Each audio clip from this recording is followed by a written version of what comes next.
আসসালামু আলাইকুম। আজকে আমি খুবই মজার একটি ভর্তার রেসিপি শেয়ার করব, সেটা হচ্ছে ফুলকপি ভর্তা। এই ভর্তাটার জন্য আমাদের যা যা লাগবে তা হলো রসুন, পেঁয়াজ কুচি আর সবথেকে মেইন জিনিস যেটা সেটা হলো ফুলকপি। তো এই ভর্তাতে কিন্তু রসুনটা অবশ্যই অনেক বেশি গুরুত্বপূর্ণ, কারণ রসুনটা সব ভর্তাটার স্বাদ অনেক বেশি বাড়িয়ে তোলে। তো রসুনটাকে এভাবে একদম মৃদু আঁচে রেখে নরম করে লাল লাল করে ভেজে নিতে হবে। আর রসুনটা যখন 80% ভাজা হয়ে যাবে তখন কেটে রাখা পেঁয়াজ কুচিগুলো দিয়ে দেব। তারপরে পেঁয়াজ আর রসুন যখন হালকা লাল হয়ে আসবে তখন তুলে নেব। এরপর প্যানে পরিমাণ মতো আবার তেল দিয়ে কেটে রাখা ফুলকপিগুলো দিয়ে দিব। তারপর সামান্য হলুদ, লবণ দিয়ে নেব।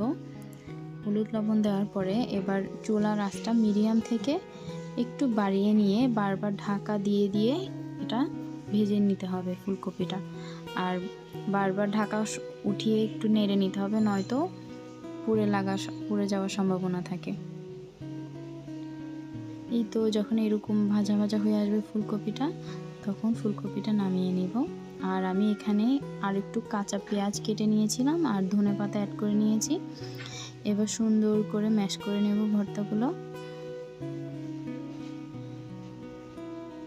এভাবে ম্যাশ করে নেওয়ার পরে আমার এখানে একটু লবণটা কম লাগছিল, তো পরে আমি শেষের দিকে একটু লবণ অ্যাড করে নিয়েছিলাম। আর শেষের দিকে এভাবে একটু কয়েকটা শুকনো মরিচ টেলে নিয়ে আর একটু লবণ দিয়ে মিক্স করে নিয়েছিলাম।